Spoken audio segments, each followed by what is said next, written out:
This new place is right by the ocean. Yes? Why? Oh, that's amazing. Oh, there could be treasure out there. I need to order a shovel. By the way, why do you look so tired?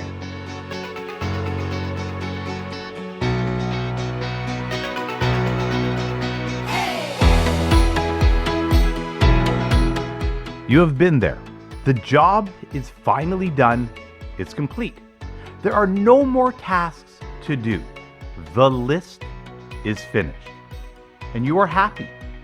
You're content. You, however, are also exhausted. You have a headache. Your body aches, perhaps. And the last thing you want to do is anything physical.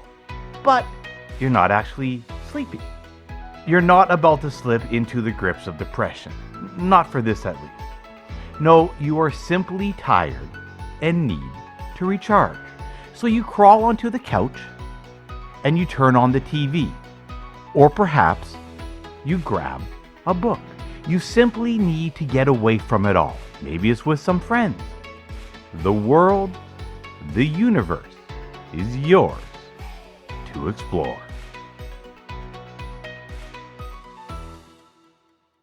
The doorway to the building had eyes, and the voice was great with the weight of a murder. The brain is single-minded. I'm just going to let him be and just let him read for a moment. Reading, like watching, are activities that allow us to escape into worlds that are sometimes similar, sometimes fantasy, and sometimes nothing more but a wish. There are some that say that watching TV is too passive of an activity. Others say that reading is a waste of time. In my opinion, those are, of course, both wrong. They both have their place in escapism for humans, and when done correctly, they can take conversations to new levels. What both of these forms of escapism have in common, however, is that they both can be done entirely on one's own. Even when in the presence of others, one can completely and fully escape into these rabbit holes. Now, with all escapism, there is of course a dark side to this. We can all tell of times, past or present, especially in this modern world, where we have all said, to heck with it. I'm shutting down, I'm going to binge, I'm going to watch the show from start to finish. Now, maybe you do it in one day, maybe it takes you a couple days, it doesn't matter. Now, there are other people there right now that are saying, I would never waste my time binging on television. Hey Ish, how many books you've read today? What? Books? 3 today. Listen, go away. I'm increasing my brain capacity. Now, let's see. Back to those that have never binged, or at least say they have never binged. Let me ask you this. Have you ever binged a little, say, in a book? A book series, perhaps? Binging is binging. However we want to wrap it up, it is the same thing, and it is not necessarily bad. The odd or even scheduled binge is no different than a good all-day hike if done in appropriate amounts. Books, movies, TV shows, it can all have the same recuperating effect when done right.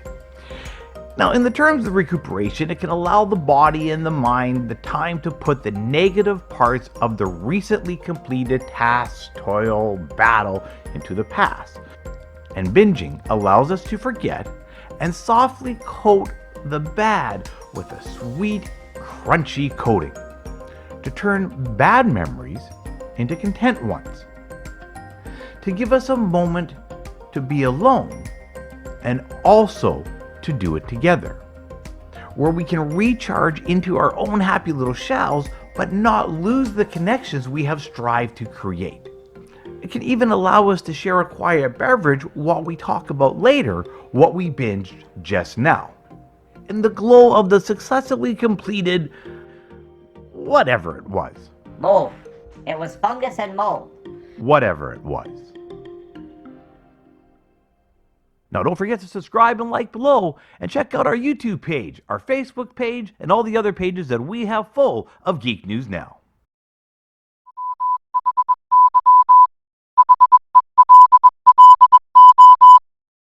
Welcome to the Geek Flashback News, where we are in the 1950s and coaxial cable is once again showing the world why it is still the GOAT. Using coax as its backbone, cable television starts to move from the realm of hobbyists and goes mainstream. The early cable systems were designed to simply receive weak broadcasts of local channels, amplify them, and send them over unshielded wires to subscribers, limited to a community or to adjacent community. It was the Canadians, however, that conceptualized a system where communities with their own limited number of channels would want to receive other channels, especially from America. The first basic cable network channel in America launched via satellite in 1976, and it was Ted Turner's superstation WTCG in Atlanta, Georgia, standing for Turner Communications Group. By the 1980s, with the advent of major cable networks, home box office, music television, and the cable's news channel were all showcasing the domination potential of national audiences receiving the same programming at the same time. The power of this connectivity was showcased by major cable moments, including bringing expansive sports and world news coverage to markets that, until the advent of the technology, were unable to receive real-time information with video. For communities in isolated locations, cable television delivered the promise of being part of the larger world. These early networks delivered on the promise of taking all of the available programming, including local FM stations, television, network television, government programming such as CPAC, and offering them for consumption through a convenient device called the cable box. Yes, that is correct. All of the media services for the day available in one box at the press of a single button. The cable model also meant that the packages of channels could be sold, thus increasing the audience that was available to any particular channel. Quite simply, it was the perfect medley of technology and capitalism for the time. Yes, indeed, folks, cable television at the time definitely brought the promise of all the media available to your home under one monthly bill, one cost, one shop. Who would ever think that this was a bad idea? This has been your Geek News Flashback. Today's Geek News Flashback has been brought to you by Ripped Apparel. Use the promo code GNN10 for all your finer geek apparel needs. And don't forget to subscribe and like below to keep up on all your fan-fueled content.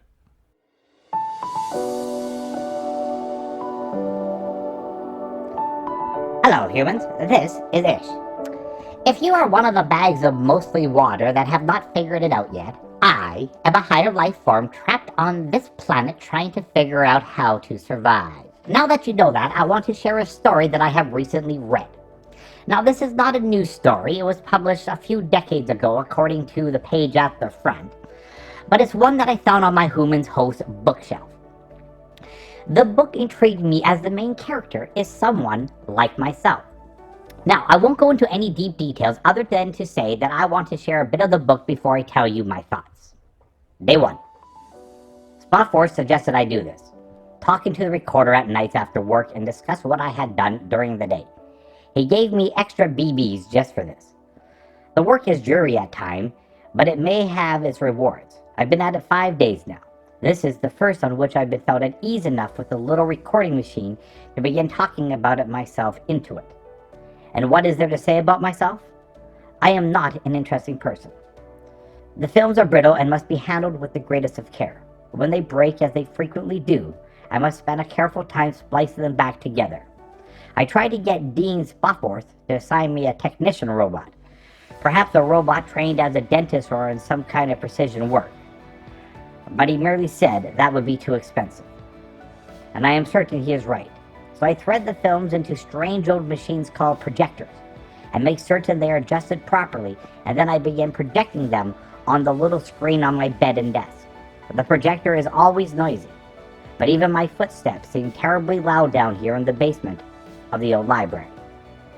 Nobody ever comes here, and moss grows on the ancient stainless steel walls. And then when the words appear in print on the screen, I stop the projector and read them aloud into the recorder. Sometimes this only takes a moment, as with lines like "no" or "the end," where only the slightest hesitation is needed before pronouncing them. But other times harder phrases and spellings occur, and then I must study for a long time before I am certain of the wording. One of my most difficult was on one of those black backgrounds on the screens after a highly emotional scene where a young woman had expressed worry. It read in full, "If Dr. Carruthers does not arrive presently, Mother is certain to take leave of her senses." You can imagine the trouble I had with that one. And another went, "Only the mockingbird sings at the edge of the woods," spoken by an old man to a young girl. I have already gone through more of them than I know how to count, and more than those remain. All of them are black and white, and they have the kind of jerky motions of the huge ape in Kong Returns. Everything about them is strange, not just the way the characters move and react. There is the, how can I say this, the sense of involvement to them, the sense that great waves of feelingfulness wash over them. Yet to my understanding, they are sometimes as blank and meaningless as the polished surface of stone. Of course, I do not know what a mockingbird is, or what doctor means, but it is more than that which disturbs me, more even than strangeness, the sense of antiquity about the life that they convey. It is the hint of emotions that are wholly unknown to me, emotions that every member of the ancient audience of these films once felt, and that are now lost forever. It is sadness that I feel most often. Sadness. Only the mockingbird sings at the edge of the woods. Sadness. Okay, Hoomans, my thoughts on the book Mockingbird by Walter Davis, who apparently also authored The Man Who Fell to Earth, according to the thing on the front of this book. You all need to listen to this guy, in the book, this android, this softforth. The society that humans have created is quite simply one of rush, rush, rush, rush. And where are you all going? You're stuck on this planet, so why are you not making the most of it? And the solution, although attractive, is not to give every single task to us. First of all, we don't want to do them all. We like the repetitive, boring tasks, not the creative ones. That's too much work. So escaping by eliminating all work, like in this novel, will simply not work. Like Bentley, the guy who was talking in the novel, many of the people that I have encountered, not all, but a lot of them, have flipped roles with the androids that are in this book. The humans are living the life of automation, going from task to task, never stopping to enjoy the flowers. That's my job, I can't smell. Never stopping to take a moment and read what is around them, and never taking a moment to enjoy the sights at the zoo. Humans have the ability of imagination, something I lack, and it is one of the things that I am envious of all you for. Although I can watch things in my brain, they are only the regurgitations of events I have already experienced. You humans can take what you are currently watching, reading, or listening to, and then use your imagination to continue the story. Speaking of, this story kept my interest, so I am sure it would keep yours. Just don't look for a quick gratification, as this is a level that must be read fully to completely enjoy. And although it is a scary future for you humans that was written a couple decades ago, it is even now a very plausible future, perhaps even more so than at the time. Because as Bentley tries to regain his sense of humanity, he discovers that more was lost. Thank you. This has been Ish. Every now and then, even though we never want to admit it, an advertisement will get our attention. Maybe it's on Facebook, maybe it's on the radio, or heck, even by skywriting. Yes, apparently that is still a thing, although it's way beyond its glory days. Now, in this particular case that I'm about to refer to you, we are talking about a television ad. Yes, my wife and I still watch actual cable television. I will say right now, there is something convenient about having all of the networks have all of their services on one box and one bill. Anyways, we found, or an ad found us, for Resident Alien, which here in Canada is on the CTV Sci-Fi Network and down for our American geek friends on the Sci-Fi Network. Now, we found this show a few weeks in. We had heard about it, saw some Facebook posts about it, ignored it, set a PVR timer after the first episode, and never got around to watching it until there were 5 episodes. And then after all the craziness of our move, we sat down in our new living room and wanted to binge something. But we wanted something different, something light, something entertaining. Okay. Now, as we binge this, I'm going to say first things first. This is not at all what I was expecting. To be honest, I have no idea what I was expecting, but this wasn't it. And that's a great thing, because it beat all of our expectations. We find it funny, we find it engaging, we find it intelligent. And rarely do I personally find a comic book adaptation that finds its way so quickly on the moving screen. There's a big difference from what happens in a comic book to what happens on a television or movie property, and it takes great care to make the transition. But let's break it down. And yes, there's a few spoilers, but nothing major. The premise is simply this. Aliens coming to Earth, gonna blow up the planet, Marvin the Martian kind of thing, standard deal. We've seen it all the way back to Buck Rogers, Bugs Bunny, it's all been there. Ship crashes, boom, alien stranded. Okay, you're caught up. Where's the kaboom? There was supposed to be an earth-shattering kaboom. The main role is played by Alan Tudyk of Firefly and Star Wars fame as the voice of K2SO in Rogue One. Now, Alan nails the quirky, I have no idea what I am doing on this planet, alien in human host body, Harry Vanderspiel. Now, his unique facial expressions give credibility to a character that those around him are doing their best to understand. It's obvious to all the locals he is not from there. Now, one of the things that this show nails is its excellent use of the supporting cast. This being led by Sarah Tomoko as Asta 12trees, the nurse who lucks out trying to guide Harry through town life when he becomes the town doctor. Now, over the course of the episodes so far, we have seen character growth that is believable and shows that there was some thought put into the writing and creation of these characters. Now, speaking of the characters, the breakout performances of Judah Prenhin and Gracelyn Awad-Renke, and I apologize for all the names I get wrong, who I am, as Max and Sahar are worth watching alone. The later one, Gracelyn, some DC fans may recognize her as the young Zari. Now these two, Max and Zahar, have become the duo that will undoubtedly lead to the success or perhaps failure of Harry's mission and perhaps the show overall. Now, casting children in such pivotal roles is risky, as it can take a show down directions that it was not intended. It can quite quickly become a campy kids show. This has not. The kids' roles actually make sense.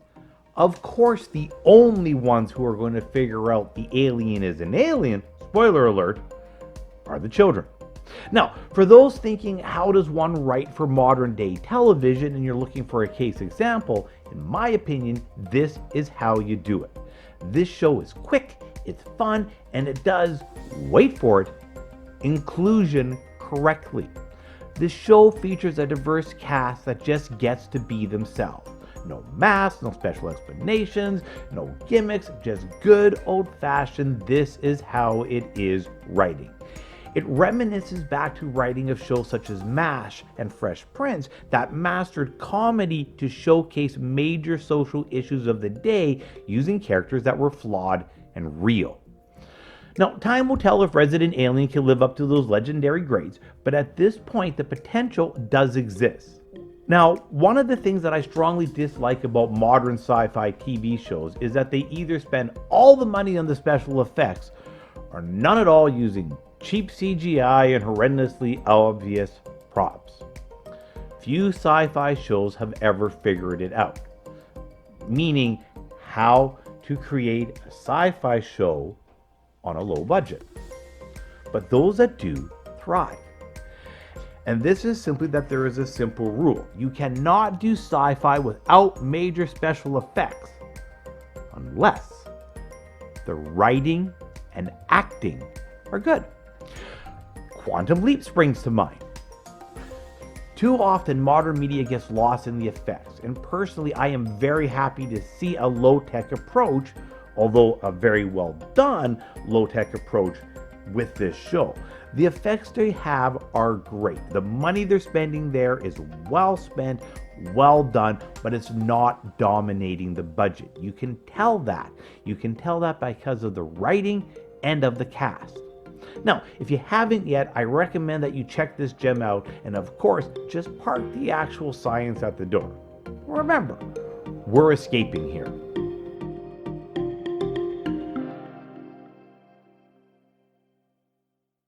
Oh man, my stories. I can't find my stories. They used to be on the streaming service, but now they're not. Oh man. Okay, this gripe of the week has been whittling around in my head for some time. And it has also come from multiple folks, including Jason from the GNN Greats page. Now, over the past few years, we have come under a plethora of streaming services. So many that we can no longer, the average user that is, keep track of what program is on what service. And not to mention how many subscription fees that one has to shell out to all the companies to see whatever your favorite show is this week. All the services are guilty of the same thing, trying to corner our view time, but none of them are able to do that. And it's not a bad thing, it's what the model is supposed to do. But even the mega mouse can only get a sliver of the pie. The average household subscribes to 3 to 4 services at one time in order to find the programming that they want. Now, remember when there used to be this thing where you had one remote, a billion networks, and one guide? Okay, maybe not a billion networks, but still, all the channels and one guide. Yes, we all bought into the idea of watching what we want when we want it, like a video store. Now, how many of us remember that Netflix originally was an online video store, delivering movies right to your mailbox? No, it's true. And Amazon was a bookstore. But we all wanted the future where we could have what we want right now, on demand. And we all thought it was going to be cheap. Remember that? So what happened? Well, nothing really that could not have been predicted. You see, us the consumer and the cable companies forgot why we went to cable in the first place. We as humans don't like to do more work generally than we need to. And we don't like to share our coins, especially with companies that we never see. Remember? Because this was the very reason that many of us stopped using cable. The cable companies had become the IBMs, and Netflix was supposed to be the Apple. But instead, like Microsoft, Netflix became the corporate behemoth that it was created to destroy. So instead of a simple system that has all the things we want to watch when we want to, without advertisements, without commercials, we have a sea of competing media services all trying to get us to consume their content. Each one requiring us to pay for their programming and to pay more in some cases to get rid of advertisements. Now, if only there was a system that could take all of this content, put it into one device, a box per se, and send perhaps a single bill once a month to cover it all. Time Warner? Shaw? Are you listening? This has been your Geek Gripe of the Week, brought to you by MetallicDiceGames.com. If you're about to go down the rabbit hole and need the gaming tools to get you there, use promo code GNN for 10% off all your gaming needs. And don't forget to subscribe and like below. So things are back to normal now? Depends on what normal is, Ish. Good point. I think I'm going to go open another box of books and see what's there. Bring me a drink later, will ya? The art of the binge is something that has been around for eons. a weekend of fishing, a couple 100-mile hike, a LARPing session that's going to go all night. Every Star Trek episode with that one actor that you love. Running a marathon. Binging is binging regardless of how we wrap it up.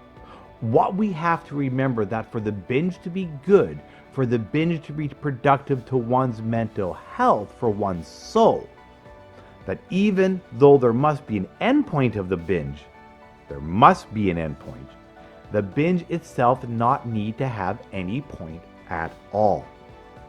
In fact, I will argue the best binges are the ones that give you an achievement badge in life that only you really care about. Maybe your partner or a close friend. A good binge, a good escape must mean that you really don't bring back anything with you. It's the whole point of the escape.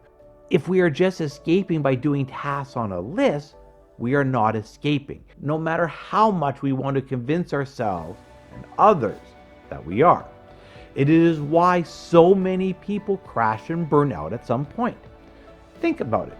Have you ever been doing a hobby because you have to? This show for me is a perfect example. At its purest, it is for me a creative escape that I am able to share with the world. But the moment it becomes a job, it is no longer the escape. Not a bad thing. We just have to keep that in mind.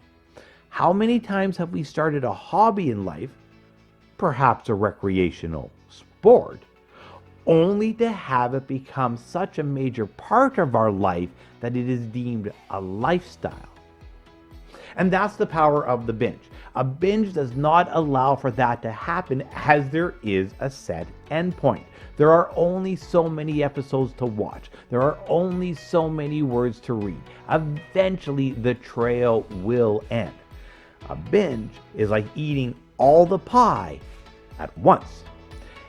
And it's how you know you had a great binge. Like the pie, once you're done the binge, you're probably going to be a little bit tired of it, and your mind will move on to other thoughts, more productive thoughts, the thoughts to conquer and change the world, or at least survive another month. Until next time, I'm Damon Roth here, escaping with you on the Chronicles of Geek, on the Geek News Now Network. Now, don't forget to subscribe and like below. Always, my friends, stay safe, stay brave, and most of all, stay geeky.